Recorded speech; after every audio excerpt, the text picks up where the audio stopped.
Tu dois avoir un voisin à côté de toi. Ma voisine. Voilà. Je ne veux pas voir quelqu'un qui est seul. Il y a suffisamment de place pour que chacun ait un voisin. Voilà. Gloire à Dieu. Voilà. Maintenant que tu es un voisin, il y a quelqu'un qui est seul ici. Tu peux te mettre sur la rangée de choix. Zorobabel.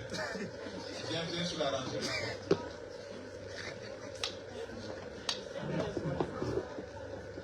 Je ne veux pas les voisins. Je veux avoir un voisin proche. Comme tu es un voisin proche, il dort. Tu dis, voisin, ce n'est pas le moment de dormir. Amen. Gloire à Jésus. Amen. Le Seigneur nous met ensemble. Amen. Il ne faut pas chercher à être seul. Amen. Nous sommes une famille. Gloire à Dieu. Donc aujourd'hui, nous allons poursuivre avec qui est Jésus. Amen. Vous voyez, le prédicateur qui a introduit a donné l'ultimatum de rester sur qui est Jésus. Et il a dit que s'il arrivait que quelqu'un ne parle pas de qui est Jésus, c'est carton rouge. Amen. Gloire à Dieu. Donc avant de commencer, je veux rendre grâce au Père de la maison. Gloire à Jésus, à l'évangéliste Timothée Mamba, l'apôtre Timothée Mamba, et à son épouse, mais également au leadership de la famille de Paris, le berger et son épouse, très assortis en orange aujourd'hui.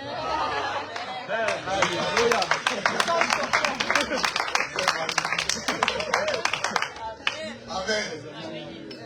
Je rends grâce également au Seigneur Jésus pour tous les ouvriers de la famille, pour ceux qui travaillent pour cette œuvre. Que le Seigneur vous bénisse, que le Seigneur vous fortifie. Amen. Amen. Je bénis également les prédicateurs, la vie des prédicateurs qui m'ont précédé pour ce temps. Que le Seigneur vous bénisse pour les excellentes révélations que vous nous avez partagées. Amen. Mon frère Raymond était vraiment touché.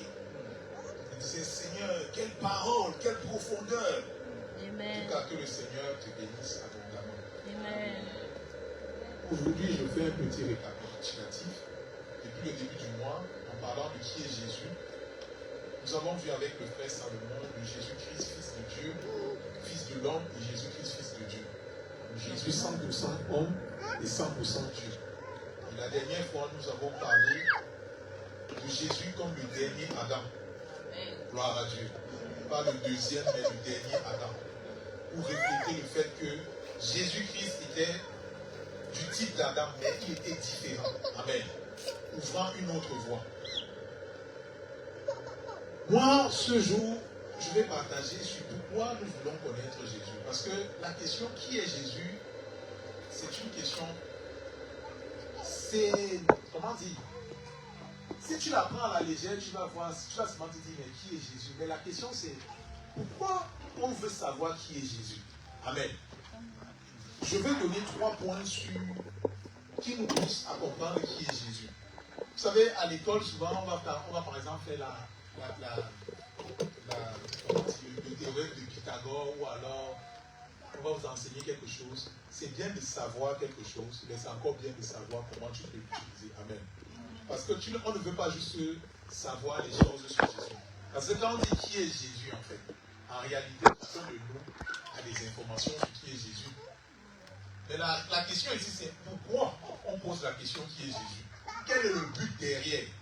Parce qu'au final, tu peux connaître Jésus 100% homme, 100% Dieu, dernier Adam, fils de Dieu, tout ça, tu peux savoir. Mais pourquoi, dans quelle finalité? Et le premier point que j'ai envie de dire, c'est que le but pour lequel nous cherchons à connaître Dieu, c'est d'abord, premièrement, parce que nous ne cherchons pas à savoir. Parce que tout le monde, il y a une différence entre savoir et connaître. Et j'ai l'impression de me répéter ici parce que j'ai déjà fait cette différence. Mais comme vous savez, on dit la répétition est la mère. Si tu veux connaître quelque chose, on est obligé de répéter. Amen. Savoir quelque chose, c'est avoir les informations sur quelque chose. Or, nous ne voulons pas avoir les informations sur Jésus. Parce que toutes les personnes qui ont posé la question, qui es-tu, qui sont venus voir Jésus et pour lui poser la question, qui es-tu? Quand quelqu'un te pose la question, qui es-tu, c'est rarement pour savoir ton CV ou ton identité ou ta carte d'identité. Donc quand on te dit qui es-tu, ce n'est pas pourquoi tu dis je suis Jésus. Ok? C'est qui es-tu? Généralement, lorsque quelqu'un te pose la question qui es-tu, c'est parce qu'il est intéressé par quelque chose de toi. Amen. Il y a quelqu'un à qui, avant Jésus, on a posé la question qui es-tu? C'est Jean. Jean, on est venu, on l'a croisé parce que Jean intriguait. Alors les gens, et parce que Jean n'habitait pas là où tout le monde était. Jean était dans le désert. Il était bizarre avec des habits de peau et tout. Et les souverains, les chefs de l'église sont quittés et sont venus le voir dans le désert. Ils ont dit, qui es-tu? Qui es-tu, Jean? Est-ce que c'était pour qu'ils disent, je suis Jean, mon père c'est Zacharie et tout ça? Ce n'était pas ça. Gloire à Dieu. Donc derrière la question, qui es-tu? C'est toujours une question beaucoup plus profonde pour dire, pour chercher ta légitimité. Gloire à Dieu. Pour comprendre qui tu es vraiment, pour faire ce que tu fais, ou pour être comme tu es. Amen. Vous savez, beaucoup de personnes, lorsqu'on parle de Jésus, vous allez voir certains qui disent, non, on ne l'appelle pas Jésus, il faut l'appeler Yeshua, Masha. C'est Yeshua. Je connais même certains, ils ont fait la Bible de Yeshua. C'est pas que c'est mauvais. Jésus, c'est Yeshua. Mais ce qui devient mauvais, c'est quand ils veulent que tu n'appelles plus Jésus. Tu dis seulement Yeshua. Pour eux, c'est quand tu dis Yeshua que tu es vraiment dans le vrai. Ce n'est pas la vérité. Gloire à Dieu. Parce que la puissance de Jésus ne réside pas dans le fait qu'il s'appelle Jésus. Amen. Jésus n'est pas Jésus parce qu'il s'appelle Jésus. C'est la considération qui est derrière ce nom Jésus qui fait de lui le Christ, qui fait de lui ce qu'il est. Amen. Qui c'est qu'il y avait des gens qui s'appelaient Jésus à l'époque? Il y avait déjà des Jésus. Quand Jésus vient s'appeler Jésus, à cette époque-là, il y a déjà des gens qui s'appellent Jésus. Mais c'est quand je viens ici, je parle Jésus la star. Est-ce que je parle des Jésus qui existaient là? Non. Je ne sais pas Dieu que je parle. Je parle d'un certain Jésus que toi-même même si on ne l'a pas vu, on sait de quel Jésus nous parlons. Amen. Amen. Donc, que quelqu'un ne vienne pas te troubler pour te dire non, c'est Yeshua. Pourquoi? J'ai posé la question à ces frères-là qui disaient que non, il faut juste l'appeler Yeshua. C'est le Yeshua, Mashiach. J'ai dit, mes frères, pourquoi toi tu veux que je ne dise pas Jésus? Moi, quand j'ai connu Jésus, et quand j'ai pris au nom de Jésus, je vois les effets de ce nom de Jésus. Pourquoi toi tu veux maintenant m'embrouiller, tu me dis que lui, il faut dire Yeshua? Je t'aurais cru ici, lorsque je prononce le nom de Jésus, je ne vois pas d'effet je ne vois pas d'effet de ce nom de Jésus-là. Mais tant que j'ai pris au nom de Jésus, et je vois comment Jésus agit, quand tu veux que je veux maintenant me casser la tête à dire Yeshua? Ils m'ont dit non, toi par exemple, tu t'appelles Daniel. Si maintenant on vient t'appeler Eliel, est-ce que c'est la même chose? J'ai dit frère, sans calme. C'est ça, ils disent que non, même Pierre, ils m'ont dit Peter, oui, je ne sais pas. Ils disent pourquoi on change le nom des gens? C'est un faux débat. Quand on dit qui es-tu, ce n'est pas le nom qu'on a donné là, ce n'est pas ça. La puissance ne vient pas de l'intitulé de ce que tu prononces. Gloire à Dieu. Donc, là on comprend bien que le qui es-tu va renvoyer à ce qui est derrière la surface. Ok? Donc, quand nous voulons connaître qui est Jésus, de notre point de vue, parce que il y a deux choses. Il y a qui est Jésus, toi qui regardes Jésus, mais après Jésus lui-même va dire, qui dites-vous que je suis? Donc, mon enseignement va aborder un peu les deux côtés. Dans le premier, c'est nous qui posons la question, qui est Jésus? Et là, vu que les orateurs précédents ont parlé de qui est Jésus, moi je vais plutôt aborder le fait de pourquoi nous parlons de Jésus. Et dans la deuxième partie du message, je vais plutôt me mettre à la place de Jésus et dire, qui dites-vous que je suis? Amen. Parce que c'est dans les deux sens. Je peux me présenter à vous, je peux même vous révéler qui je suis réellement, mais ça dépend aussi de comment vous allez considérer et accepter ce que je suis. Amen. Parce qu'une fois que j'aurai décrit mon identité, ou ce que tu veux savoir lorsque tu poses la question de qui je suis, ça sera à toi d'accepter ou de ne pas accepter. De considérer ou de ne pas considérer. Gloire à Dieu. Bizarrement, Jean, lorsqu'on est venu voir Jean a beaucoup baradé. On dit que non, Jean, dis-nous simplement qui es-tu? Qui dis-tu toi-même que tu es? Parce que là, tu veux nous envoyer. Jean a tout simplement dit que je suis la voix de celui qui parle dans le désert. Amen. C'est le seul message que Jean a donné à tous ceux qui sont venus le voir. il se dirait que Jean, c'était Élie. Et que quand Jean est venu, il avait la puissance d'Élie. Mais Jean n'a fait aucun miracle. Mais je crois que Jean le Baptiste, il a quand même accompli sa mission. Même s'il n'a pas fait de miracle. Amen. Il avait la puissance, il était Élie, pouvant faire des miracles. Mais le plus important, il a fait ce que le Père attendait de lui. Il a annoncé la voix de celui qui devait arriver. C'était le plus important. Et je prie que toi, dans ton identité, vous savez, dans ce que nous sommes, il y a plusieurs facettes de qui nous sommes. Comme Jésus. C'est prétentieux de croire que tu peux enseigner Jésus à quelqu'un. Parce que Jésus, c'est une vie. Jésus, c'est une vie. On ne raconte pas Jésus. Tu peux collecter des faits sur Jésus. Tu peux collecter des informations sur Jésus. Mais quant à ce qui concerne la connaissance de Jésus, c'est ta relation avec lui en fait. C'est ta relation avec lui qui peut te donner une définition de qui est Jésus. Amen. Alors, première raison donc, notre but ce n'est donc pas, lorsque nous posons la question qui est Jésus, ce n'est pas juste de savoir qui il est, parce que chacun de nous sait plus ou moins des choses sur Jésus, mais c'est de connaître Jésus. C'est de trouver cette connexion avec Jésus, cette relation et cette intimité avec Jésus. Cette expérience, avoir une expérience avec Jésus. Le deuxième point, c'est que pourquoi nous cherchons à connaître Jésus? C'est parce que la connaissance de Jésus va définir en fait ton niveau d'adoration. Tu ne peux pas adorer un Dieu que tu ne connais pas. Et je vous renvoie à Jean 4, lorsque Jésus va rencontrer la Samaritaine. La connaissance de Dieu va déterminer ton adoration. Souvent, tu vas voir quelqu'un qui adore d'une certaine manière, mais il n'adore qu'en fonction de sa connaissance de Dieu. C'est pour ça qu'il dit qu'il ne faut pas savoir des choses sur Jésus, il faut le connaître.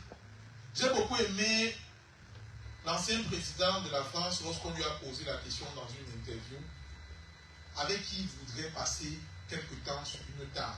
Il a dit que si l'occasion lui était donnée, il devrait passer du temps avec Jésus. C'est Nicolas Sarkozy qui l'a dit. Je ne sais pas si vous avez vu cette interview. Yes. Il a dit qu'il veut passer, que si on lui donnait l'occasion, il devait passer du temps avec Jésus. Et c'est là où moi, je me suis posé la question. Si on m'avait posé cette question, j'aurais dit qui? Amen. J'aurais dit qui? Peut-être j'aurais dit Poutine, je ne sais pas. Je ne sais pas. Mais sa réponse était assez intrigante. Un homme de pouvoir qui dit, moi, si c'est qu'on me donnait, j'avais l'occasion de passer du temps avec quelqu'un, je passerais du temps avec Jésus. Certainement parce que lui-même, dans sa position de puissance, s'est dit quand même, l'histoire de Jésus, là, il y a quelque chose. Amen. Et moi, je pense que nous, les enfants de Dieu, souvent, j'ai l'impression que Christ ne nous impressionne pas comme il peut impressionner, par exemple, un homme d'État comme Sarkozy. Tu as peut-être grandi avec Jésus, tu as toujours entendu Jésus, et pour toi, Jésus, c'est Jésus. Jésus, c'est le Fils de Dieu, mais ça ne veut rien dire pour toi.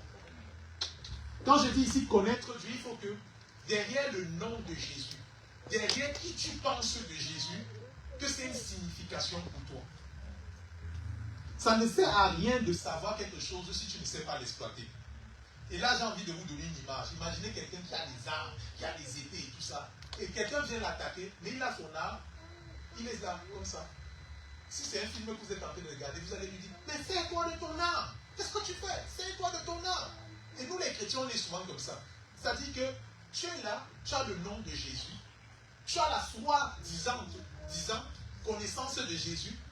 Mais face aux situations, tu n'agis pas comme quelqu'un qui sait des choses sur Jésus en fait.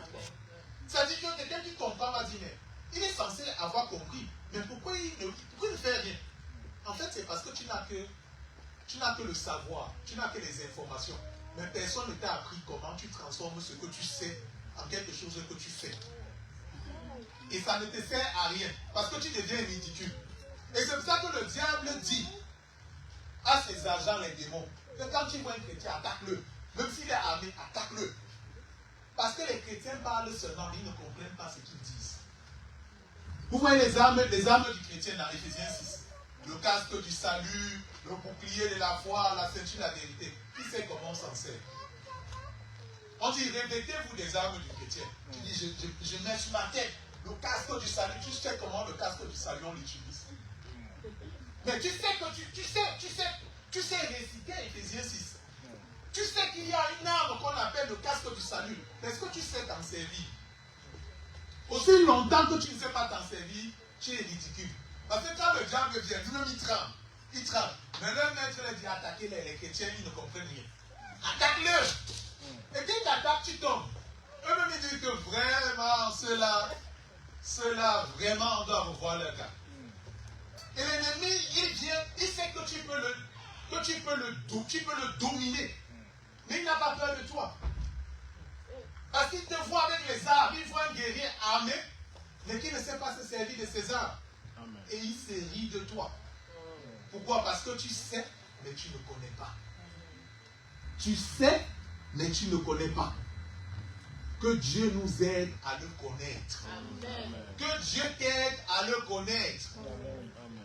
Je prie que Dieu t'aide à le connaître. Amen. Souvent les nouvelles t'ébranlent alors que tu étais ici dimanche. Tu as chanté Alléluia, tu as loué le Seigneur. Mais dans la semaine, lorsqu'on t'annonce une mauvaise nouvelle, tu trembles, tu paniques, tu murmures, tu bavardes. Où est ta foi? Où est ta foi? Ce que tu sais de Dieu là, ça te sert à quoi? Que Dieu nous délivre de l'ignorance. Connaître Jésus-Christ, c'est savoir ce que Jésus-Christ est venu faire pour toi. C'est avoir une relation avec Dieu qui te permet de résoudre tes problèmes du quotidien. Si tu connais Jésus-Christ, mais tes problèmes du quotidien, tu es vaincu dans toutes les épreuves de ton quotidien. Assois-toi toi-même et dis-toi, vraiment, est-ce que je connais Dieu? Est-ce que je connais Dieu? Je ne dis pas que tu vas gagner partout. Parce que souvent, tu vas tomber, mais tu vas apprendre à connaître mieux Dieu. Mais si tous les combats de ta vie, tu es down, toi-même pose-toi la question. Est-ce que je connais Dieu? Et mon Dieu que je connais là, je le connais comment? Est-ce que ça marche cette affaire-là? Vous savez, tant que tu marches avec Dieu et que tu n'es pas sincère avec toi-même, de dire que est-ce que je connais vraiment Dieu? Qu'est-ce que je connais vraiment de Dieu? Je t'assure, tu vas te décourager un jour. Et quand tu vas rentrer dans le monde, tu vas faire les pires choses. Parce que tu vas dire qu'on t'a trompé. Mais en fait, on ne t'a pas trompé. C'est que toi-même, tu n'es pas honnête envers toi-même. Si on dit que Jésus guérit, et toi tu es tout malade, Jésus ne t'a pas guéri. Dis non, Jésus, je veux connaître ton aspect de la guérison là. Fais-moi voir un peu. Juste un peu. Je vais attester vraiment que tu guéris. Pour le moment, je sais que tu guéris. Mais là, maintenant, il veut connaître que tu guéris. Amen. Amen. Quand tu n'as pas de témoignage avec Dieu, ta vie est vide, frère. Jésus qu'on raconte là pour toi, c'est une histoire, c'est un roman. Alors que c'est loin d'être un roman. C'est loin d'être un roman. Que Dieu nous aide. Comment chacun de nous, je parlais de l'adoration avec la femme samaritaine. Jésus dit à la femme samaritaine, toi tu adores ce que tu ne connais pas. Sachez d'abord que tout homme adore. Ok? Parce que lorsqu'on parle d'adorer, c'est quoi l'adoration? C'est ce devant quoi tu te prosternes. C'est ce devant quoi tu te couvres. C'est ce que tu... Adorer, ça veut dire en grec, le mot qui était traduit, c'est embrasser les pieds de quelqu'un. C'est ce devant quoi tu te couvres. Ok? Donc, lorsque je dis que tout homme adore, c'est que chacun tel que nous sommes, vous allez voir, même les hommes, même les personnes qui ne sont pas chrétiennes, ils veulent toujours adorer quelque chose qui est supérieur à eux. Tout homme s'abaisse devant quelque chose. Tout homme s'abaisse devant quelque chose. Et toi, la question maintenant ici, c'est que toi, tu t'abaisses devant quoi? Parce que ce que tu vas comprendre à travers de ce que je dis, ce n'est pas parce que tu dis Jésus, que c'est Jésus devant qui tu t'abaisses. Ce n'est pas Jésus, ce n'est pas parce que tu dis Jésus, que c'est Jésus qui dicte ce que tu fais. Amen. Donc, la question ici, c'est que nous voulons connaître Dieu en point 2, parce que c'est lui qui va... C'est de là que notre adoration sera déterminée. Quand Jésus a parlé à la femme samaritaine, il a délogé 3 choses. Première des choses, il a dit, vous adorez ce que vous ne connaissez pas. Ça, c'est le premier niveau. C'est les gens, comme je disais, vous dites seulement Jésus, Jésus, mais vous ne connaissez pas Jésus, vous n'avez pas de relation avec Jésus. Premier niveau, c'est-à-dire tu ne sais pas de quoi tu parles. Deuxième niveau, il dit maintenant, il dit les Juifs, c'est eux qui savent de quoi ils parlent. Eux, ils savent, car le salut vient d'eux. Donc, le Juif, lui, il sait de quoi, quand il adore, il est conscient, il a la conscience de ce qu'il adore. Mais c'est quoi son problème du Juif? C'est quoi le problème du Juif? C'est que le Juif, il n'a pas avancé. Il n'est pas dynamique dans sa connaissance de Dieu. Donc c'est pour ça que Jésus termine. Troisième niveau, les vrais adorateurs, c'est ceux qui adorent en esprit et en vérité. Ils adorent en esprit et en vérité. Le Juif, il adorait ce qu'il connaissait. Mais pour lui, il avait une image statique de Dieu. Il était dans la religion. Alors que Dieu ne veut pas rester. Dieu n'est pas statique. Ce n'est pas je connais Dieu aujourd'hui et c'est bon. Tu ne connaîtras jamais Dieu finalement, totalement. La connaissance de Dieu, on grandit avec. Et c'est pour ça que Jésus vient nous introduire dans une nouvelle alliance en disant, le vrai adorateur, c'est celui qui adore en esprit et en vérité. Parce que si toi, ta connaissance de Dieu, c'est la connaissance que depuis que tu as connu le Seigneur, là, c'est toujours la même connaissance là. Ce n'est pas faux, mais ce n'est pas suffisant. Il a aussi fait une chose, c'est qu'il a déplacé. Ceux qui ne connaissaient pas disaient que non, on prie Dieu seulement là-bas. Et aujourd'hui, certains croient que ce n'est qu'à l'église qu'on peut adorer Dieu. Comme certains qui disaient, nous on adore Dieu sur la montagne de Sinaï. Ou alors au temple. Non, aujourd'hui, Dieu a déplacé le lieu de l'adoration. Le lieu de l'adoration, c'est en toi. En tout temps, en tout lieu, tu peux adorer. Car nous sommes le temple de Dieu. Nous portons en nous la vie de Dieu, le Saint-Esprit de Dieu. Amen. Ce qui nous pousse à pouvoir adorer en tout temps, en tout lieu. Deuxième des choses, il a dit. Deuxième des choses qui s'est passé, c'est qu'à l'époque, quand c'était un lieu, quand il fallait adorer à Jérusalem, on apportait des sacrifices. Amen. Maintenant, Jésus dit que non, lui, ce qui l'intéresse, c'est le sacrifice des lèvres qui l'honorent. Parce que certains apportaient des bœufs, des vaches et tout ça. Mais les lèvres ne l'honoraient pas. Ce qui intéresse Dieu, ce sont les lèvres qui l'honorent. Autre chose, c'est que à l'époque, c'était la loi. Or, nous savons que la loi tue, mais l'esprit vivifie. Gloire à Jésus. C'est l'esprit qui vivifie. À l'époque, c'était l'ombre des choses à venir. Maintenant, c'est les véritables, les choses véritables. Les choses de l'esprit sont les véritables. Gloire à Dieu. Donc, nous voulons connaître Christ parce qu'il va élever notre niveau d'adoration. Et l'homme qui sait adorer Dieu, cet homme-là aura toujours la victoire. La Bible dit que tout ce qui est né de Dieu triomphe du mal. Tout ce qui est né de Dieu triomphe du mal. Si dans cette génération perverse, nous voulons triompher, nous devons être nés de Dieu. Pas né de Dieu, ton âme seulement, mais dans tous les domaines, tu dois être né de Dieu. Dans tout ce que tu fais, dans la connaissance que tu as, cette connaissance doit être née de Dieu pour pouvoir triompher du mal. Gloire à Jésus. Amen. Gloire à Jésus. Amen. Sinon, ton adoration sera fausse. Et le troisième point, pourquoi nous voulons connaître Dieu, c'est parce que, vu que je vous ai dit que cette connaissance, cette question de qui est Jésus, est une question profonde, c'est que le fait de comprendre qui est Jésus, ça va t'aider. Parce que tout le monde, ça va t'aider à faire quoi? À d'abord... Non, je vais l'expliquer autrement.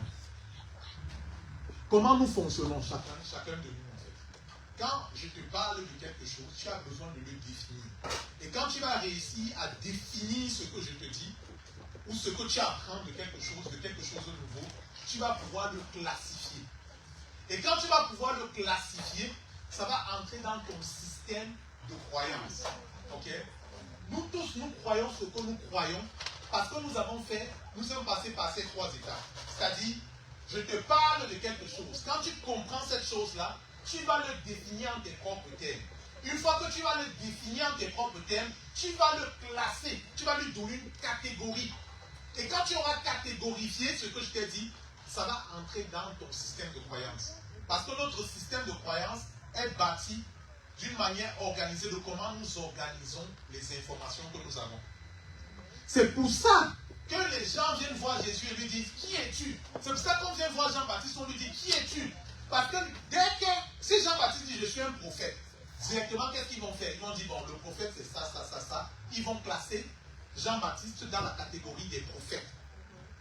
Et quand ils catégorisent Jean-Baptiste dans la catégorie des prophètes, dans son système de croyance, il sait que voici comment un prophète fonctionne. Et c'est pour ça que Jésus,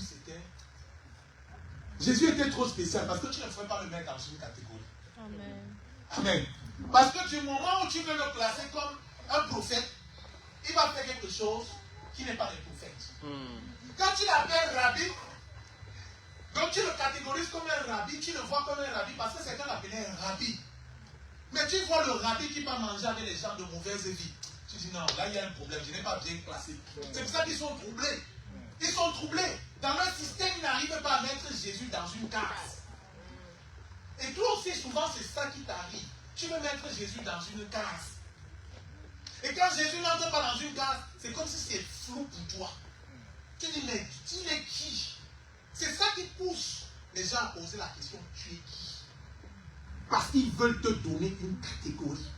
Ils veulent te donner une catégorie pour nourrir le système de pensée. Amen. Ce n'est pas mauvais. Dieu nous a créés comme ça. Mais quand tu es dans une relation dynamique avec Dieu, tu peux connaître Jésus aujourd'hui comme ton sauveur. Demain, tu le connais Jésus comme Jésus qui pourvoit. Demain, tu le connais encore Jésus comme Jésus qui te fortifie. Et tout ça, ça ne fait que faire grandir ton système de croyance. Amen. Amen. Amen. C'est pour ça que tu dois connaître Jésus. C'est pour ça que nous voulons connaître Jésus. Et Jésus était un objet, un sujet de chute pour beaucoup. Parce que quand il regardait, d'autres ont dit que non, lui c'est le fils de Joseph. Lui c'est le fils de Joseph. Et comme fils de Joseph, il ne pouvait rien faire pour toi. Parce que le fils de Joseph ne peut rien faire pour quelqu'un. Il n'est qu'un homme. Amen. Amen. Quand Moïse a rencontré Dieu et que Dieu l'a envoyé vers Pharaon, Pharaon a dit que non. Moïse il a dit pour que j'aille et que je parle à ton peuple, vraiment tu es qui? Qui es-tu? Qu'est-ce que je vais leur dire? Je vais leur dire que quel est ce Dieu qui m'a parlé? Et Dieu lui a donné une réponse qui est pour nous une très bonne chose. Il a dit je suis. Je suis. Il s'est arrêté là. Je suis. Jésus est Dieu. Amen. Nous allons le voir, Jésus est Dieu. Profond le je suis là. Parce que derrière le je suis, il te laisse l'opportunité de mettre qui tu veux qu'il soit pour toi. Et je suis en train d'entrer dans ma deuxième partie. Tu peux analyser Jésus comme étant, en te mettant d'un point de vue extérieur comme les pharisiens. Et regarder et dire, Jésus il t'aime. Mais Jésus veut nous poser la question à nous tous ce matin. Qui dis-tu que moi je suis? C'est comme si on te donne un chèque en blanc. On te dit, ok, écris ton montant. Écris le montant. Et là, tu dois avoir peur. Parce que, vous savez, souvent, ça, c'est une scène de film que tu te dis, ah, ça peut m'arriver un jour. Mais quand, si jamais je te donne un chèque en blanc, je te dis, écris le montant que tu veux, tu vas voir que ce n'est pas si facile que ça. Parce que maintenant, tu vas me regarder, tu vas dire, est-ce que Daniel peut avoir 1 million dans son corps? Parce que si tu écris 1 million sur le chèque et que tu vas encaisser le chèque et que moi, je n'ai pas la capacité d'1 million, le chèque sera rejeté. Donc, tu auras perdu. Donc, tu dois bien m'observer, me dire, ok, si je mets 1 million, est-ce que ce gars, il est capable d'avoir 1 million? Tu dis, ah non, je ne suis pas sûr. Mais quand je le vois, il ressemble à un gars qui peut avoir 100 000. Je vais tenter 100 000. Tu vois, maintenant la balle est dans ton camp. Parce que c'est ta perception de comment tu me vois qui va définir le montant que tu vas écrire. Ok? Si tu te dis que non, pour lui, 10 millions, c'est rien. Tu vas écrire facile 10 millions. Mais si tu te dis, ah, ça c'est des bons parleurs, je ne suis pas trop sûr. Déjà, on va tenter 1000. Mais tu n'as qu'un chèque. Qui est Jésus pour toi? Qui est Jésus pour toi? Amen. Qui est Jésus pour toi? Quand tu vois Jésus, qui est Jésus pour toi? Qui est Jésus pour toi? Si cette définition de qui est Jésus est claire pour toi, dans ce domaine où c'est clair, tu auras toujours la victoire. Tu auras toujours la victoire. Parce que si tu sais qui je suis, et tu sais que si je te remets un chèque en blanc, si tu mets sur ça 1000 €, tu auras toujours tes 1000 €. Tu n'auras jamais un problème de 1000 €. Nous sommes d'accord? Si je te remets un chèque en blanc et que tu as confiance que 1000 € c'est ma capacité, tu n'auras jamais de problème de 1000 €. Parce que tu sais que si tu as un problème de 1000 €, ton chèque en blanc, si tu mets 1000 €, ça passe. Les problèmes de ta vie, là où tu es en échec, c'est un manque de connaissance de qui est Jésus pour toi. Amen. Et ce n'est pas juste, vous voyez, dans la Bible, ce passage où Pierre a dit, Jésus a demandé, que disent les gens de moi? Tout le monde a dit, un prophète, celui-ci, Jean, machin, tout ça. Et Pierre vient dire que tu es le Fils de Dieu. Tu es le Fils de Dieu, ok? Le Messie. Et Jésus lui dit, tu as bien parlé. Et ce n'est pas la chair et le sang qui te l'ont révélé. Pensez-vous vraiment que c'est à ce moment-là qu'il sait que Jésus-Christ est le Fils de Dieu? Je fais une petite recherche et je me rends compte que tous les évangiles, on appelle les synoptiques, donc Marc, Matthieu et Luc, tous parlent de ce récit-là, sauf Jean. Amen. Allez regarder dans votre Bible. Jean ne raconte pas cet épisode. Gloire à Jésus. Jean ne parle, alors que Jean était présent. Jean était présent le jour où Jésus a posé la question. Mais Jean ne parle pas de cette épreuve-là. Mais quand tu lis dans les autres évangiles, tu vas voir que André est celui qui est venu appeler Pierre. Et lui a dit, nous avons trouvé qui? Celui dont on dit qu'il est le Messie. Amen. Nathanaël, quand Philippe l'a vu, qu'est-ce qu'il lui a dit? Nous avons rencontré quelqu'un qui est le Messie. C'est-à-dire que certainement quand Jésus pose la question, qui dites-vous moi-même que je suis? Si c'est vraiment le Messie, Pierre n'est pas le seul qui sait qu'il est le Messie. Nous sommes d'accord ou pas? Parce que André, lui, quand il est venu appeler Pierre, il le lui avait déjà dit. Philippe, lorsqu'il va voir Nathanaël, il le lui a dit. Amen. Amen. Il savait juste. Mais je pense que lorsque Pierre le dit à ce moment-là, la révélation de Dieu est tellement vivante en lui que Christ dit que tu as compris. Amen. Tu as compris. Ça dit que tu n'es pas en train de dire ça, ce n'est pas simplement ta bouche qui le dit. Même ton regard posé sur moi le croit. Amen. Gloire à Dieu. Amen. Même ce qui est au plus profond de toi le croit. C'est comme par exemple lorsque tu es venu à Christ. Aujourd'hui, nous tous nous disons que Jésus-Christ est Seigneur. Tu as accepté Jésus-Christ. Mais cette vérité-là est gravée dans ton cœur. Tu ne saurais même pas l'expliquer à une autre personne qui ne croit pas. Parce qu'elle est tellement vraie en toi que toi-même, tu ne peux pas te l'expliquer à toi-même. Amen. Et c'est ce qui s'est passé chez Pierre. Pierre, cette révélation de Jésus-Christ comme le Messie était tellement vraie en Pierre à ce moment-là que Jésus lui a dit que cette révélation, ce n'est pas un homme qui te l'a donné. C'est mon Père qui t'a révélé ça. Tu ne sais plus seulement, parce que même les disciples, quand ils venaient, ils étaient juste attirés par Jésus. Ils étaient attirés par Jésus. Mais à ce moment-là, il reçoit la révélation. Il reçoit la révélation. Je vais partager quelque chose avec vous que j'ai aussi appris en préparant ce message. Justement parce que j'ai beaucoup été intrigué du fait que Jean ne parlait pas de cet épisode. Amen. Je me suis dit, mais pourquoi il n'en parle pas? Et en faisant des recherches, on dit, l'approche de Jean est assez différente de tous les autres évangiles. On appelle même l'évangile de la révélation. Ça, je ne le savais pas. L'évangile de Jean est nommé comme l'évangile de la révélation. Mais ce qui est bien, c'est que Il y a quelques années en arrière, moi personnellement, j'avais voulu savoir qui est Jésus avant que ce texte n'arrive. Et le Seigneur m'avait conduit à étudier qui est Jésus au travers de Jean. Amen.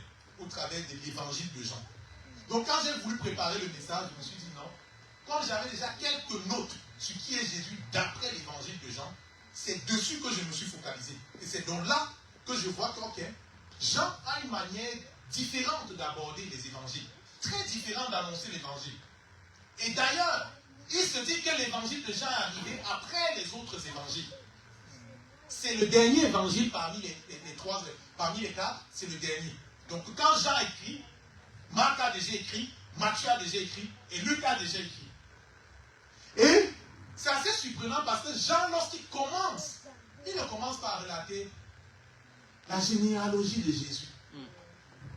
Pas de généalogie pour lui. Il commence directement. Au commencement était la parole était avec Dieu, et la parole était Dieu. Ça, c'est une inspiration puissante. Parce que il a commencé par la conclusion. Quand il est au commencement, était la parole était avec Dieu, et la parole était avec Dieu. Mais point, tu t'arrêtes d'abord. Qu'est-ce qu'il veut dire? Jean a compris beaucoup de choses. Parce que tout ce qu'il va dérouler, ça c'est ce qu'on appelle introduction parfaite. C'est-à-dire que quand tu lis, tu es troublé. Tu es troublé par la profondeur de ce qu'il veut dire. Il te parle du Logos, c'est quoi? Il te dit que le Logos était avec Dieu. Et que cette parole était Dieu. Et tout au long de l'évangile, il va te révéler des facettes de Jésus-Christ. Que le Seigneur bénisse l'évangile de Jean. Comme toute sa parole d'ailleurs. Il laisse sa parole. De toute façon, nous apprenons qu'il laisse sa parole. Il laisse sa parole. Amen. Son point d'entrée est fort.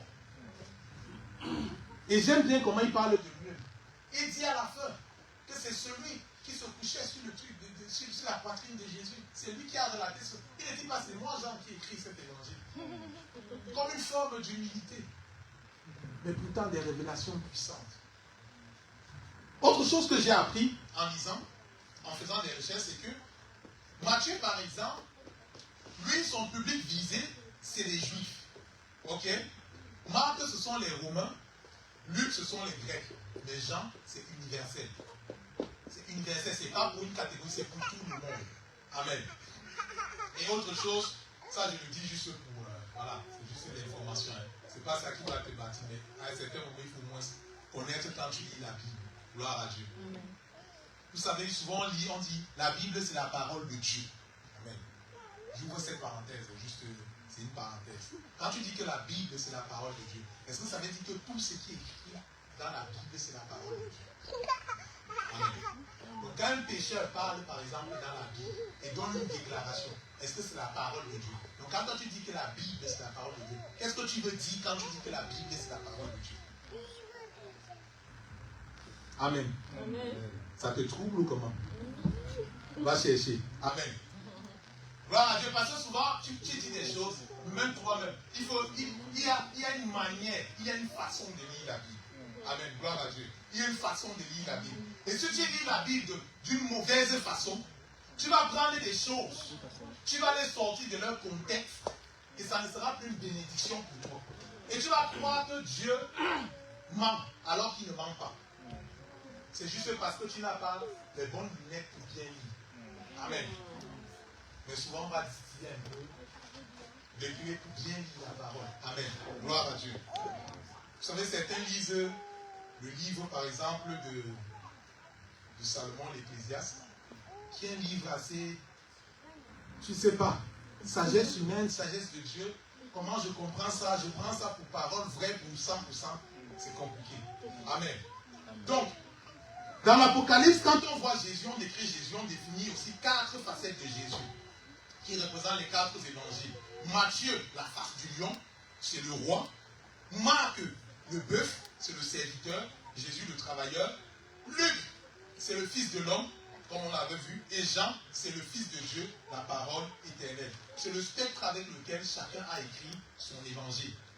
Et d'ailleurs, j'aimerais vous dire, chaque fois que tu lis même un livre, j'espère que tu lis d'autres livres autres que la Bible. Amen. Parce qu'il ne faut pas être aussi borné. Il y a certains qui disent, je lis seulement la Bible. Je lis seulement la Bible. Lis la Bible, mais tu peux lire d'autres livres également. Amen. Mais sache que toute personne qui écrit quelque chose écrit à partir d'un point, à partir d'un présupposé, de son système de croyance. Amen. Et il faut que tu puisses l'identifier, le comprendre. Amen. Parce que si tu ne comprends pas le point à partir duquel je commence, comme Jean, lui, il a commencé avec Jésus-Christ qui est la parole, et cette parole était avec Dieu, elle est Dieu. Si tu ne lis pas à partir de ce spectre-là, tu ne peux pas bien comprendre ce qu'il est en train de dire. Amen. Amen. Donc chacun veut t'orienter quelque part. Il faut qu'on ait d'abord et accepter le postulat de départ avant de consommer et de l'introduire dans ton système de pensée. Parce qu'on a dit, une fois que si tu dis qu'un ouvrage est bon et que tu y as tiré, tu vas maintenant faire référence à cet ouvrage-là. Parce que tu l'auras catégorifié comme par exemple ouvrage de référence dans tel domaine. Donc il faut être sûr qu'avant que ça n'entre dans ton système de pensée, que c'est conforme à la parole de Dieu. Ou conforme à ce que Dieu veut pour toi. Amen. Donc, maintenant, quand nous lisons donc Jean, Jean va laisser dans son évangile Jésus parler de lui-même. Et moi, dans mon étude, justement, que j'avais fait quelques années en arrière, je me prenais des passages, je me soulignais des passages que là où Jésus a dit « je suis ». Vous voyez, quand tu lis l'évangile de Jean, il y a les faits qui sont racontés, mais il y a des endroits spécifiques où Jésus dit « je suis ceci ». Amen. Il le dit de sa propre bouche « je suis tel » ou « je suis tel ». Donc, je vais lire juste quelques passages de ce que Jésus a dit. Et nous allons voir, parce que le reste, ce sont des déductions. Souvent, Jésus pose un acte et on déduit ce qu'il est. Mais il y a des choses là où il a dit. Première des choses, c'est lorsqu'il dit « je suis le pain de vie ». Là, nous sommes dans Jean 5, lorsque Jésus dit « je suis le pain de vie ». Est-ce que la régie va nous aider chaque fois à mettre le passage? Je ne sais pas. Mais Jésus va lui-même dire de sa bouche. Le fait de considérer Jésus comme le pain de vie, ce n'est pas une déduction à partir des actes qu'il a fait. C'est parce que Jésus lui-même a dit qu'il est le pain qui donne la vie. Amen. Amen. Il a dit, vos pères ne vous ont pas donné. Ne vous a pas donné le pain dans le désert. Si ça avait été le cas, vous ne serez pas en train de vous chercher à me lapider. Mais moi, je suis le pain de la vie. Donc Jésus est le pain de la vie. Amen. Mais je vous mets en garde parce que, et je vous mets également au travail. Si tu rentres chez toi et tu dis que Jésus est le pain de la vie, ça ne te sert à rien. Mais ton travail à toi-même maintenant, avec le Saint-Esprit, c'est de comprendre quand Jésus dit qu'il est le pain de la vie, ça veut dire quoi pour moi? Amen. Parce que Jésus, le pain de la vie, ça te sert à quoi? Tu sors d'ici, Jésus est le pain de la vie. Mais pour toi, ça veut dire quoi? Quand il dit qu'il est le pain de la vie, ça veut dire quoi pour toi? Vous savez, certains ont compris quand il disait je suis le pain de la vie. Et ils ont dit non, non, ce que tu dis est trop dur. D'autres ont compris au premier niveau, ils ont dit mais il veut que nous soyons cannibales, nous ne sommes pas des cannibales, ils ont vu sa chair. Mais qu'est-ce que Jésus, le pain de la vie, représente pour toi? Et c'est ça la méditation. C'est ça la méditation. C'est que si tu écoutes Jésus, pain de la vie, tu peux aussi attendre que non, le prédicateur va venir s'asseoir ici pour t'expliquer Jésus, c'est quoi le pain de la vie. Mais je ne vais pas beaucoup t'aider si je viens te donner toutes les révélations. Parce que ça ne va pas te servir, il faut que Jésus te parle. Quand il te dit que je suis le pain de la vie, pour toi qui me regardes là, ça veut dire quoi? Parce que si ça a du sens pour toi, si ça prend du sens dans ta vie, c'est là qu'une vérité va s'établir en toi.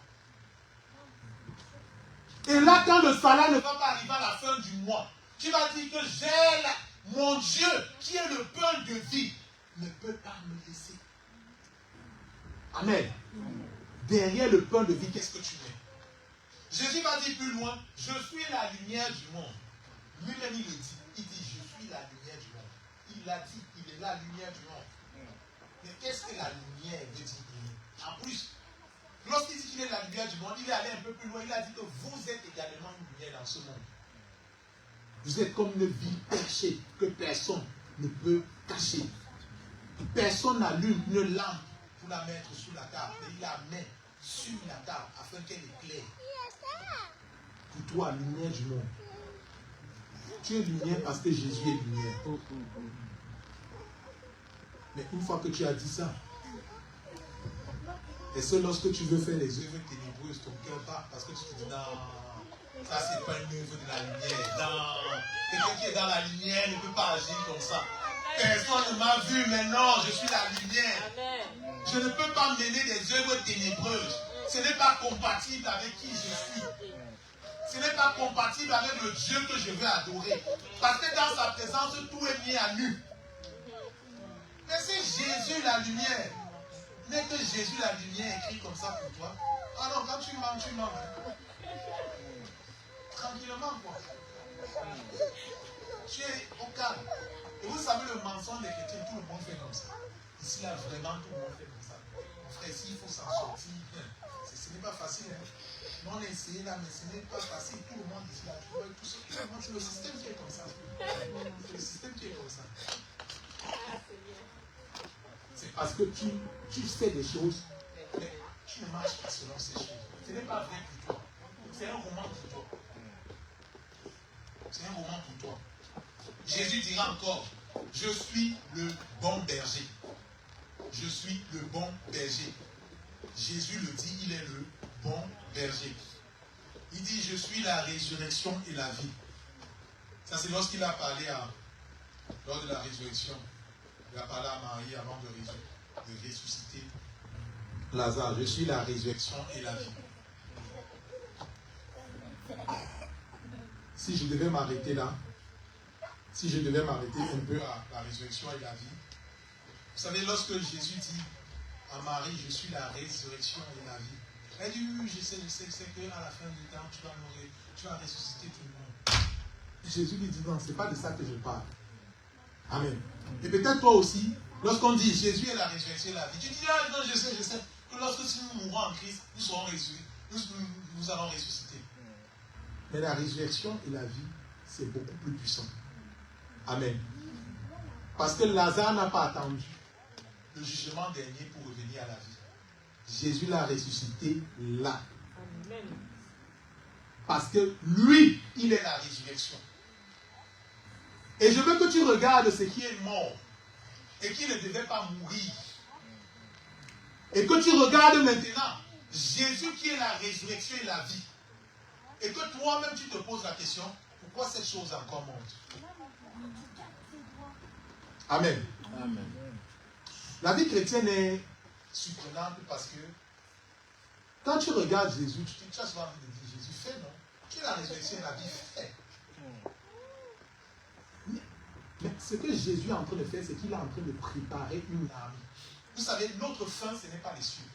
Notre fin, c'est revenir sur la terre pour triompher. Amen. Donc on est en train de préparer des juges, des personnes qui seront justes, des personnes qui pourront exercer un jugement. Et si toi, tu veux que ton enfant soit à une certaine stature, tu ne vas pas tout faire pour lui. Tu vas le former et tu vas le mettre à l'essai pour qu'il s'essaye. Et bien, tu sais que alors qu'il va s'entraîner à faire, alors il va devenir. C'est ça, non? Si tu es un bon parent. Parce que si tu n'es pas un bon parent, tu vas tout faire. Tu sais, les parents qui ont connu la galère, quand il y a un peu d'argent, ils disent non, mon fils ne va pas souffrir. C'est bien dans le fond, mais tu peux le détruire parce qu'à certains moments, tu l'empêches de pouvoir s'exercer. Et donc, Dieu n'est pas méchant lorsque, face à certaines situations, il veut te laisser faire. Mais tu as envie de dire, mais Seigneur, ça a pourri. Cette situation a pourri. Il y a des choses que tu dois avoir, mais que tu as laissé mourir. Que tu as laissé mourir. Et Dieu veut que, alors que tu comprends qu'il est la résurrection et la vie, que tu ordonnes que ces choses-là reprennent vie au nom de Jésus. Amen. Sinon, ça va rester dans le tombeau, ça va rester pourri, mort. Amen. Amen.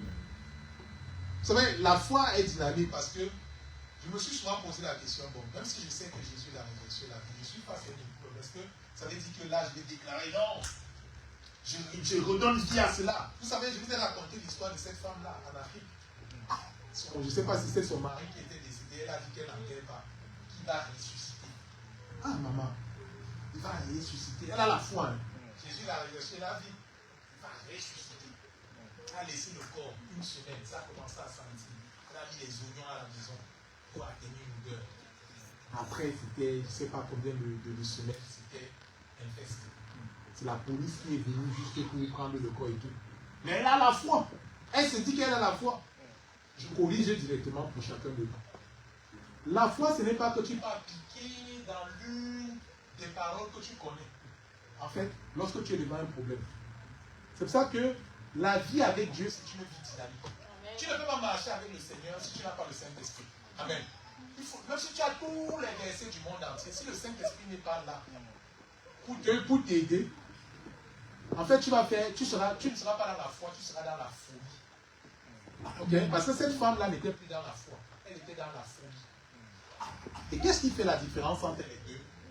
C'est qu'avant que tu ne te lances dans quelque chose, le Saint-Esprit te convainc. C'est pour ça que Jésus ne voulait pas laisser quiconque commencer à marcher en son nom sans avoir le Saint-Esprit. Il fallait que le Saint-Esprit vienne. Parce que le Saint-Esprit, c'est la pièce maîtresse de notre vie d'enfant de Dieu. C'est-à-dire qu'une fois que je connais Jésus bon berger, Jésus résurrection et vie, Jésus chemin, vérité et vie, ça n'a de sens pour nous que lorsque le Saint-Esprit le prend pour le ramener dans le contexte et dans la situation dans laquelle tu vis. Amen. Et je nous interpelle chacun justement à se nourrir de qui est Dieu, de qui est Jésus, de la parole de Dieu, parce que justement si tu te retrouves devant une situation et que le Saint-Esprit ne sait pas comment il va t'aiguiller, quelle parole il va prendre, parce que la parole que le Saint-Esprit vient te la rappeler, il ne vient pas te la donner. Ça veut dire que tu as déjà en parallèle consommé la parole.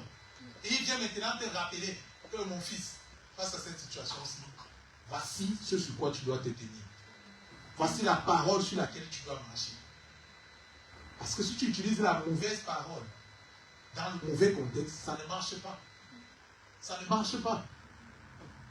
Sinon, beaucoup de personnes devaient retenir la Bible en cœur. Et là, maintenant qu'il marche, il dit que non, je suis prêt, j'ai toute la Bible, même si, qu'est-ce qui arrive, j'ai tous les passages. Ça ne marche pas comme ça. Parce que tu ne peux pas mener une vie sans le Saint-Esprit, sans Dieu, sans cette relation avec Dieu. Amen. Jésus aussi, le vrai 7. Jean 15, l'un de mes passages préférés. Jean 15, lorsqu'il dit que je suis le vrai 7. Vous êtes les serments. Tu ne peux pas porter du fruit si tu n'es pas attaché à moi. Et ça doit prendre vie en chacun de nous. Gloire à Dieu. Amen. Aujourd'hui, je pense que chacun de nous a compris l'objectif pour lequel nous désirons tant connaître Dieu. Nous avons vu que nous pouvons avoir beaucoup d'informations sur Jésus, mais ce qui est utile, c'est ce que nous savons de lui, ce que nous expérimentons de lui, ce que nous vivons avec lui.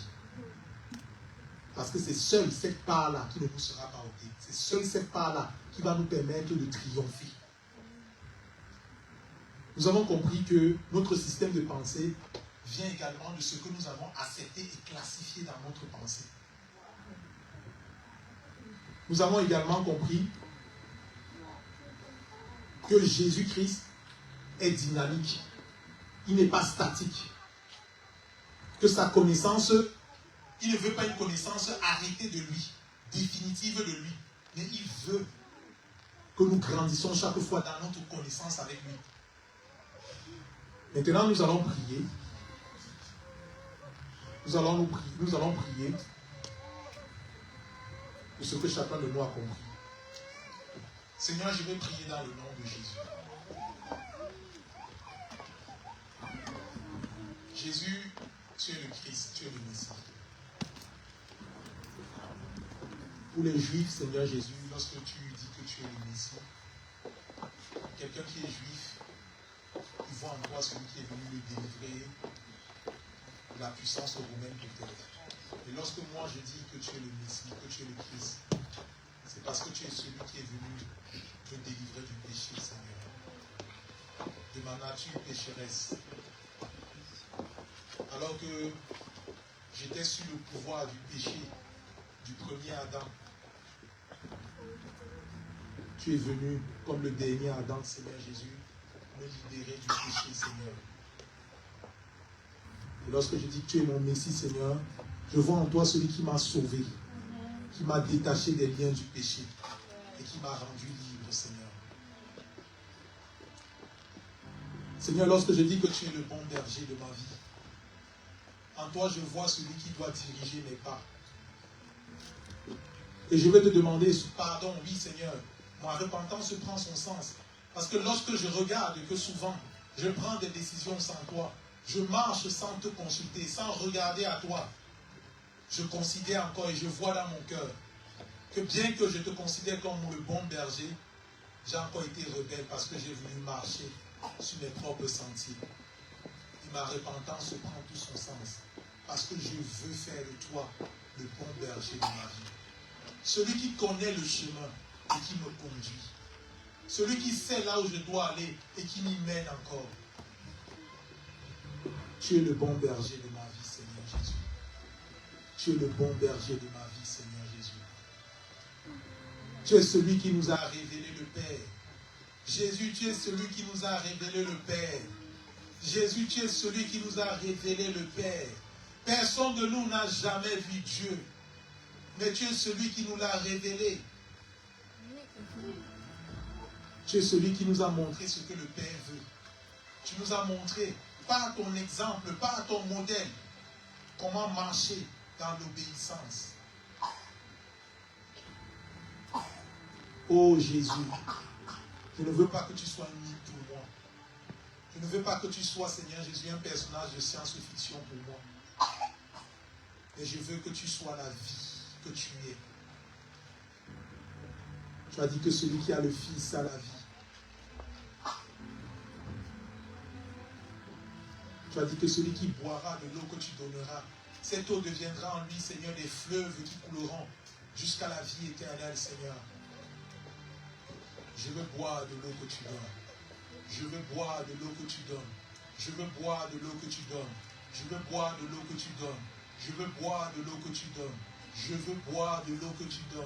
Je veux boire de l'eau que tu donnes, Seigneur. Je prie pour mes frères et mes soeurs ici présents. Tu vois ces forteresses qui sont liées, Seigneur, à une mauvaise compréhension ou à une compréhension erronée de qui tu es, Seigneur. Seigneur, je prie dans le nom de Jésus. Alors que nous partageons dimanche après dimanche ta parole en ce lieu, que ces forteresses soient détruites dans le nom de Jésus. Que ces forteresses encore, basées sur des raisonnements erronés, Seigneur, soient détruites dans le nom de Jésus. Donne-nous de chérir Jésus-Christ. Alors que nous ouvrons la parole de Dieu, donne-nous de chercher à comprendre qui est Christ. Et que cette parole ne reste pas superficielle dans notre intellect, mais qu'elle descende dans notre cœur pour devenir vérité en nous, pour devenir vie en nous, pour devenir chemin en nous, dans le nom de Jésus-Christ. Dans le nom de Jésus-Christ. Dans le nom de Jésus-Christ. Ô Père, tu es venu nous montrer le modèle Jésus. Tu es venu nous montrer, Seigneur, comment nous devons marcher. Alors lorsque nous ouvrons la parole, donne-nous de regarder comment tu as fait, de regarder ce que tu faisais, de regarder comment tu agissais face aux épreuves, Seigneur. Donne-nous de regarder à toi. Face à l'oppression, donne-nous de regarder à toi. Face aux fausses accusations, donne-nous de regarder à toi. Face à ceux qui veulent nous détruire, donne-nous de regarder à toi. Tu nous as montré, Seigneur, tu nous as montré le modèle. Et ce modèle, nous voulons le suivre. La Bible dit que le Fils est venu nous révéler le Père. Jésus est venu nous révéler le Père. Ce Dieu que nous adorions et que nous ne connaissions peut-être pas. Ce Dieu dont nous ne savions comment il est. Christ est venu nous montrer. Il est venu nous révéler le Père. Il est venu nous montrer qui est le Père. Il est venu ôter le voile afin que nous puissions avoir la révélation de notre Dieu. adorons. Christ est venu nous montrer le chemin. Il est venu ouvrir le chemin pour nous. Koreba sayara branta kasaya masia. Koyendari mana santa rababa shekerebo. Shindakaya mana seke yamana sokorobo shia. Il n'y a de salut en aucun autre qu'en Jésus-Christ. Korema sayarindo koyabasia. Zindakaya mana sakaya rababa seke yabarase. Koremanianto sokorobo shia. Lorsque Jean vit passer Jésus, il a dit: voici l'agneau de Dieu qui ôte le péché du monde. Voici l'agneau de Dieu qui ôte le péché du monde. Shindakaya mana seke reboshia. Karababa shinda yamana seke yababa. Oui, bien aimé, alors que tu es là, peut-être il y a un péché qui pèse sur ton cœur. Il y a peut-être un péché qui pèse sur ton cœur. Il y a un péché qui pèse sur ton cœur. Il y a un péché qui pèse sur ton cœur et qui amène la culpabilité. Et même lorsque tu es là et que tu entends parler de Jésus, tu te souviens de ton péché et tu crois que tu n'as pas dit. Mais je vais te dire, Jésus est l'agneau de Dieu qui ôte le péché. Jésus est là pour pardonner ton péché, pour pardonner tous tes péchés. La question est maintenant, est-ce que tu crois que ce péché peut être pardonné? Est-ce que tu crois que ce péché peut être pardonné? Est-ce que tu crois que ce péché peut être pardonné? Rappelle-toi du chèque en blanc. Si tu crois que Jésus est capable de pardonner ce péché, alors tu peux écrire ce péché sur le chèque et dire: Jésus, je crois que tu peux pardonner ce péché. Alors j'écris ce péché et je dis: ça va être fini avec ce péché. Parce que je vois en toi celui qui peut me pardonner de ce péché. Je vois en toi celui qui peut me pardonner de ce péché. J'ai essayé avec tes forces, mais ça n'a pas marché. Jésus est le seul qui peut te pardonner de ce péché.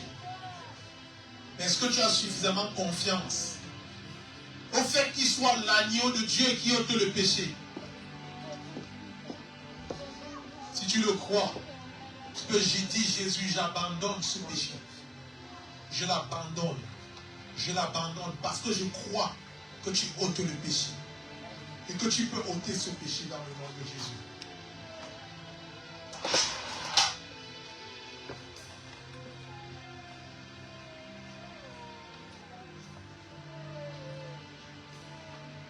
Seigneur, prends pitié de mon frère. Prends pitié de mon frère, Seigneur. Prends pitié de mon frère, Seigneur. Prends pitié de mon frère, Seigneur. Prends pitié de mon frère, Seigneur. Prends pitié de mon frère, Seigneur. Prends pitié de mon frère, Seigneur. Je demande ta miséricorde sur sa vie. Je demande ta miséricorde sur sa vie. Je demande ta miséricorde, Seigneur. Prends pitié, Seigneur. Prends pitié, Seigneur. Prends pitié, Seigneur. Prends pitié, Seigneur. Dans le nom de Jésus. Tu es venu pour ôter le péché, Seigneur. Tu es venu, Seigneur, pour ôter le péché, Seigneur. Ce péché n'est pas plus grand que toi, Seigneur. Mais je te rends grâce, mon Père. Je te rends grâce, mon Père. Parce que tu ôtes ce péché, Seigneur. L'ennemi ne peut plus, Seigneur, le juger par rapport à cela. Dans le nom puissant de Jésus. Dans le nom puissant et glorieux de Jésus. Dans le nom puissant et glorieux de Jésus. Béni soit ton Saint, mon Père. Je te dis merci, Seigneur, pour ce temps, Seigneur, passé dans ta présence, Seigneur. Merci pour cette parole. Saint-Esprit, je prie que ce qui n'a pas été clair, Seigneur, que tu l'éclaircisses, Seigneur, dans le cœur de chacun, dans le nom de Jésus. Les questions qui n'ont pas trouvé de solution ou de réponse, Seigneur, pendant ce temps. Je prie, Seigneur Jésus, qu'alors que mon frère et ma soeur rentrent chez eux, que l'œuvre du Saint-Esprit continue dans leur cœur. La conviction du Saint-Esprit continue dans leur cœur, dans le nom de Jésus. Je prie, Seigneur Jésus, pour les récompenses, Seigneur. Et pour des vies déterminées à te suivre, Seigneur, et avancer avec toi dans le nom de Jésus. Que tout l'honneur et toute la gloire te soient rendus. Amen. Amen. Amen. Que le Seigneur vous bénisse.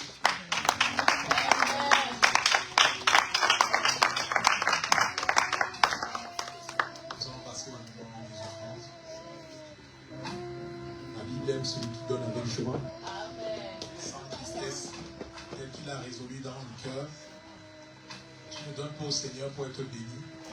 Tu donnes au Seigneur parce que tu es béni. Emportons dans la maison du trésor ce que nous avons préparé dans le nom de Jésus. Pour ceux qui le veulent, il y aura le TPE qui sera à l'arrière.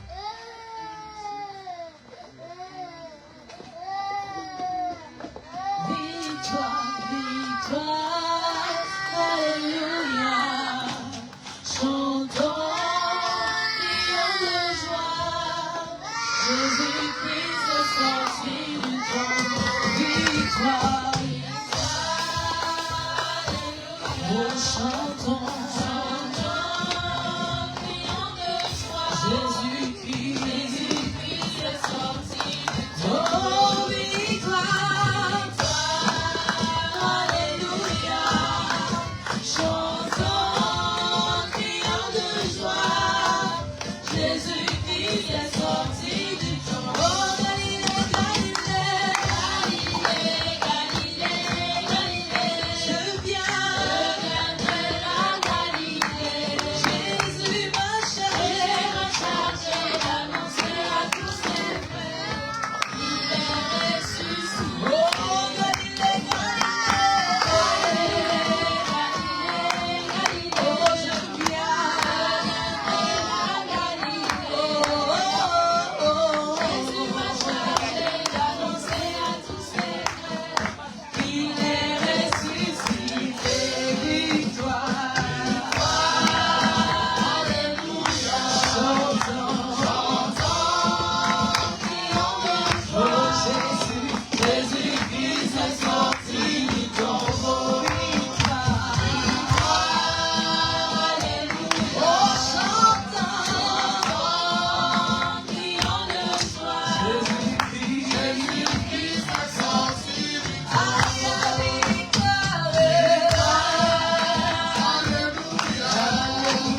chantons, crions de joie. Jésus-Christ est sorti du tombeau. Victoire, alléluia, chantons, crions de joie. Jésus-Christ est sorti du tombeau. Amen. Enregistre vite ton offrande parce qu'on va prier sur les offrandes. On va attendre. Gloire à Dieu.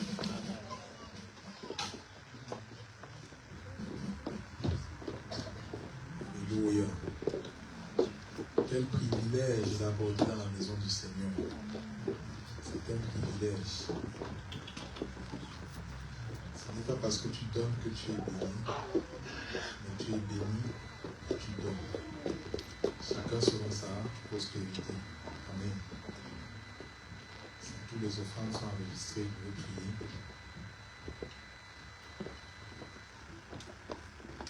Seigneur Jésus, je prie dans le nom de Jésus. Merci Seigneur pour ces offrandes que tes enfants apportent dans ta maison. Tu connais la situation financière de chacun. Je prie Seigneur Jésus qu'alors que tes enfants apportent une part de leur revenu Seigneur, ici dans ta maison, je prie dans le nom de Jésus que ta faveur leur soit accordée au nom puissant et glorieux de Jésus. Qu'il ne manque pas de pain dans leur maison. Que leurs besoins soient satisfaits dans le nom puissant de Jésus-Christ. Que le besoin de leur famille soit satisfait dans le nom de Jésus-Christ. Que là où il y avait le manque, que Seigneur tu apportes prospérité dans le nom puissant et glorieux de Jésus. Je prie que l'œuvre de leur main, Seigneur, soit bénie au nom puissant et glorieux de Jésus. Qu'une graine en donne 30, qu'une autre en donne 50 et qu'une autre en donne 100 dans le nom puissant et glorieux de Jésus-Christ. Souviens-toi, Seigneur Jésus, de chaque offrande qui a été donnée, Seigneur. De chaque part qui a été apportée, Seigneur, dans ta maison. Et toi qui n'es le débiteur de personne, Agis, Seigneur, selon ta faveur, selon ta largesse, au nom puissant et glorieux de Jésus. Que les portes vous soient ouvertes, que la faveur de Dieu vous soit accordée dans le nom puissant et glorieux de Jésus-Christ. Amen. Amen. Amen. Bien aimé, même si tu n'as pas donné aujourd'hui, ce n'est pas grave. Amen. Dimanche prochain, tu pourras avoir pour donner. Amen. Amen. Et comme j'ai dit, ce n'est pas pour encourager que vous donnez beaucoup. Vous donnez selon parce que le Seigneur a touché votre cœur. Amen. Amen. Nous allons passer au moment des annonces. Je n'ai pas le moniteur ici. Donc, mercredi, temps de prière, temps de visitation. Amen. Tous les mercredis, 19h, 20h30. Vendredi, pareil, temps d'enseignement, 19h, 20h, 20h30. Est-ce qu'il y a une autre information à part? Ok, donc il n'y a pas d'autres informations spéciales. Est-ce qu'il y a quelqu'un qui nous a visité pour la première fois?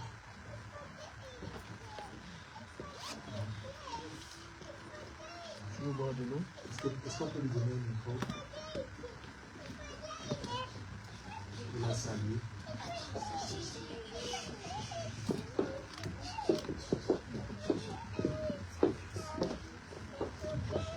N'ayez pas peur, on va juste te demander comment tu t'appelles et qui t'a invité. Shalom à tous. Shalom. Je suis la sœur Melga. J'ai été invitée par ma sœur Elida qui est juste à côté. Ok. Bienvenue à toi. Que le Seigneur te bénisse. Merci. Je pense qu'à la fin du culte, notre pasteur va s'entretenir avec toi. Il va t'entretenir, il va s'entretenir avec toi pour te dire ce que nous faisons. Et on s'en va un peu plus. En tout cas, sois le bienvenu. Est-ce que vous voulez souhaiter une définition de bienvenue?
Seigneur, je te dis merci. Merci Seigneur parce que tu nous as présidés en ce lieu.